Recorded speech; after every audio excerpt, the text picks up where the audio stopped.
Hi Bhoomika. Hi Aparna ಅವರೇ, ಹೇಗಿದ್ದೀರಾ? ಹಾ, ನಾವೆಲ್ಲರೂ ಚೆನ್ನಾಗಿದ್ದೀವಿ.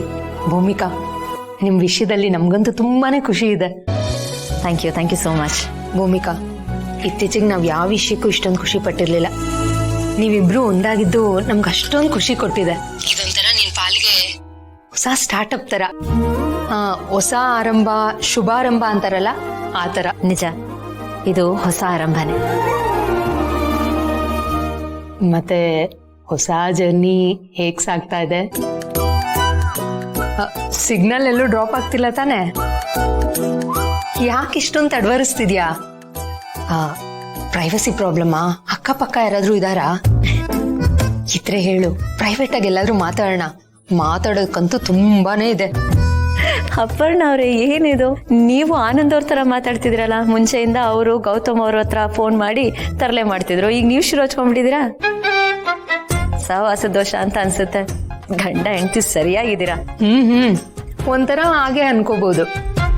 ಮದ್ವೆಗ್ ಮುಂಚೆ ನಾನು ತುಂಬಾ ಡೀಸೆಂಟ್ ಹುಡ್ಗಿನೇ ಆಗಿದ್ದೆ. ಈ ಆನಂದ್ನ ಕಟ್ಕೊಂಡ್ಮೇಲೆ ಅವನ್ ತರಾನೇ ಆಗ್ಬಿಟ್ಟೆ. ಬಟ್ ಏನೇ ಹೇಳು, ಈ ಜೆಂಟ್ಸ್ ಎಷ್ಟೇ ತರ್ಲೆಗಳಾದ್ರೂ ನಮ್ಮಷ್ಟು ಓಪನ್ ಅಪ್ ಆಗಲ್ಲ.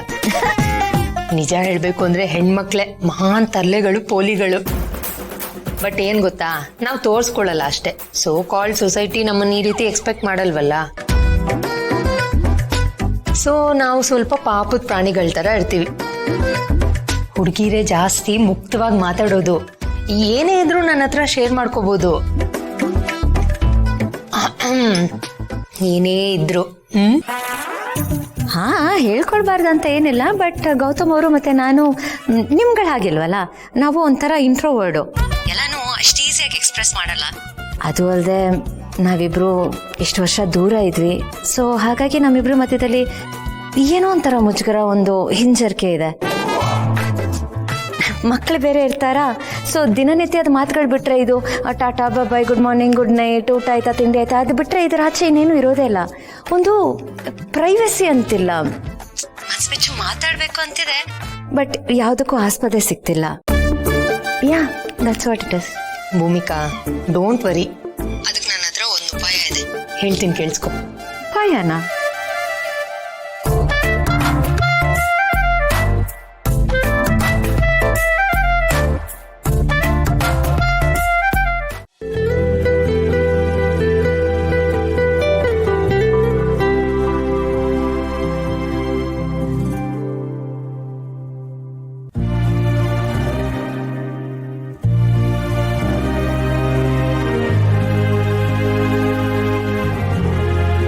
ಯಾಕೊಂಥರ ಇದ್ದೀರಿ? ಅಳಿಯಂದ್ರೆ ಸಿಕ್ಲಿಲ್ವೇ? ಸಿಕ್ಕಿದ್ರು, ಮಾತಾಡ್ಸ್ಕೊಂಡು ಪ್ರಸಾದ ಕೊಟ್ಬಿಟ್ಟು ಬಂದೆ. ಅಳಿಯಂದ್ರೆ ಸಿಕ್ಕಿದ್ರು, ಮಾತಾಡ್ಕೊಂಡು ಬಂದೆ ಅಂತ ಇದ್ದೀರಾ? ಆದ್ರೂ ಯಾಕ್ರಿ ಬೇಜಾರಲ್ಲಿದ್ದೀರಾ? ದೇವರ ದಯದಿಂದ ಅಳಿಯ ಮತ್ತೆ ಮಗಳು ಒಟ್ಟಿಗಿದ್ದಾರೆ, ಚೆನ್ನಾಗಿದ್ದಾರೆ, ಸಂತೋಷವಾಗಿದ್ದಾರೆ. ಹಾಗಂದ್ಮೇಲೆ ಯಾಕೆ ಈ ತರ ಇದ್ದೀರಾ? ಖುಷಿಯಾಗಿರ್ಬೇಕು ತಾನೆ? ಅಳಿಯಂದ್ರನ್ನ ನೋಡಿ ಬೇಜಾರಾಗ್ತಿದೆ ಮಂದಾಕಿನಿ. ಅಳಿಯಂದ್ರ ನೋಡಿ ಬೇಜಾರ? ಅವ್ರನ್ನ ನೋಡಿದ್ರೆ ಮನಸ್ಸಿಗೆ ತುಂಬಾ ಸಂಕಟ ಆಗುತ್ತೆ. ಯಾಕ್ರಿ? ಕಷ್ಟದಲ್ಲಿದ್ದವರು ಅದನ್ನ ದಾಟಿ ಬಾಳ ಬದುಕದನ್ನ ನೋಡಿದ್ರೆ ಸಂತೋಷ ಆಗುತ್ತೆ. ಆದ್ರೆ ಒಂದು ಕಾಲದಲ್ಲಿ ಸುಖದ ಸುಪ್ಪತ್ತಿಗೆಯಲ್ಲಿ ಮೆರೆದವರು, ರಾಜನ್ ಥರ ಬದುಕ್ದವರು, ಈಗ ಈ ಥರ ಬದುಕ್ತಾ ಇರೋದು ನೋಡಿದಾಗ ತುಂಬಾ ಸಂಕಟ ಆಗುತ್ತೆ ಮಂದಾಕಿನಿ. ಅವ್ರು ಹೇಗಿದ್ದವ್ರು ಈಗ ಹೇಗಿದ್ದಾರೆ ಅದನ್ನ ನೋಡಿದ್ರೆ ಮನಸ್ಸಿಗೆ ತುಂಬಾ ಬೇಜಾರಾಗುತ್ತೆ ಮಂದಾಕಿನಿ. ಹೌದು, ಆ ವಿಷಯಕ್ಕೆ ನನಗೂ ತುಂಬಾ ಬೇಜಾರಿದೆ. ಆದ್ರೆ ಪ್ರಸ್ತಾಪ ಮಾಡ್ಬೇಕೋ ಬೇಡವೋ ಅಂತ ಸುಮ್ಮನಾಗ್ಬಿಟ್ಟೆ. ಇಷ್ಟು ದಿವಸ ಚಿಂತೆ ಇದ್ದಿದ್ದು ಅಳಿಯಂದ್ರು ಮಗಳು ಒಂದಾಗ್ಲಿ. ಈಗ ಒಂದಾದ್ಮೇಲೆ ಅಳಿಯಂದ್ರು ಈ ರೀತಿ ಬದುಕ್ತಾ ಇದ್ದಾರಲ್ಲ ಅಂತ ಬೇಜಾರಾಗ್ತಾ ಇದೆ. ಅವ್ರ ಮುಂಚೆ ಹೇಗಿದ್ರು ಅದನ್ನು ನಾವೇ ನೋಡಿದೀವಲ್ಲ.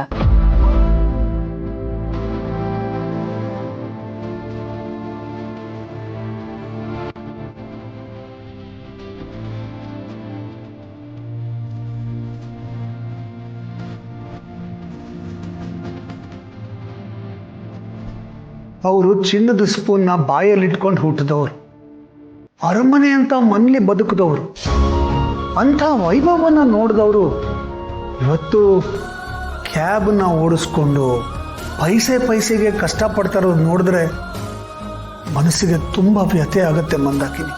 ಅವರೆಷ್ಟು ಎತ್ತರದಲ್ಲಿದ್ದರು, ಈಗ ಅವ್ರನ್ನ ಇಂಥ ಸ್ಥಿತಿಯಲ್ಲಿ ನೋಡಿದ್ರೆ ಬೇಡ ಅಂದರೂ ಹಳೆದೆಲ್ಲ ನೆನಪಾಗುತ್ತೆ ಮಂದಾಕಿನಿ.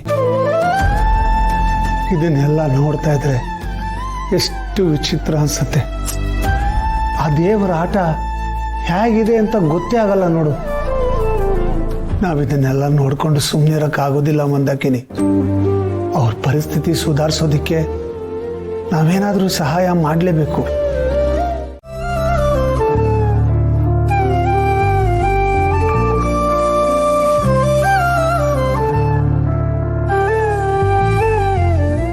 ಹಾ ಓಕೆ ಪಪ್ಪ. ಪಪ್ಪ ನೀವು ಸೂಪರ್ ಪಪ್ಪ. ಯಾಕಪ್ಪ? ಯಾಕಂದ್ರೆ ನೀವು ನೀಟಾಗಿ ಎಕ್ಸ್ಪ್ಲೇನ್ ಮಾಡ್ತೀರಾ, ಬೇಗ ಅರ್ಥ ಆಗ್ಬಿಡುತ್ತೆ, ಒಳ್ಳೆ ಕತ್ತೆ ಕೇಳ್ದಂಗಿರುತ್ತೆ. ಮಮ್ಮಿನೂ ಹೇಳ್ಕೊಡ್ತಾರೆ. ಓಕೆ ಓಕೆ, ಅದೇ ಸ್ವಲ್ಪ ಸೀರಿಯಸ್.